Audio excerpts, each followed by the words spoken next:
Hello everyone! Mapagpalang araw sa bawat isa. Welcome back sa ating 3 Minutes with Jesus. Our topic for today ay matatagpuan sa Joshua 1:19. After the death of Moses, the servant of the Lord, God ordered Joshua to lead the Israelites into the land He promised to Abraham.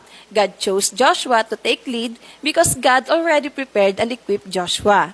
By that time, God told Joshua, "Be strong and courageous. Do not be afraid or discouraged, for the Lord your God is with you." This reminds us that wherever we are o ano pa man ang ating ginagawa, ang Diyos ay kasama natin. Ang buhay ni Joshua ay nagpapaalala sa atin that we need God in our life. Ang pagsunod ni Joshua sa ating Diyos ay nagpapakita ng obedience, submission, and even patience. At ito din ang ninanais ng Diyos para sa atin. Ninanais ng Diyos na magtiwala tayo sa Kanya.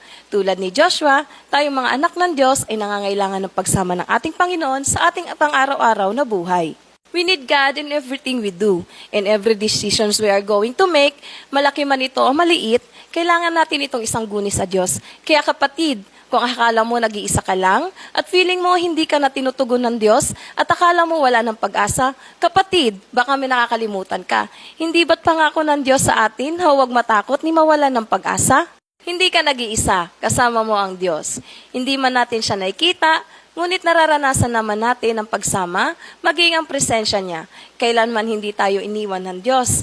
May mga pagkakataong nakakaranas tayo ng mga pagsubok, ngunit alam mo bang parte ito ng paglago natin? At ang tunay na mahalaga sa ating Diyos ay ang pagsunod, pusong mapagkumbaba na handang makinig sa Kanya.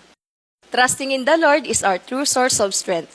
God promises us that when we turn to Him for guidance, we will be succeed. Ang Diyos natin ay makapangyarihan and He is all-knowing God na sa Kanyang kasagutan at katugunan ng ating bawat panalangin, maging ang kalakasan na kinakailangan natin upang maharap at mapagtagumpayan ang mga pagsubok. He was with Joshua and He will be with us. This has been 3 Minutes with Jesus. Thank you and God bless!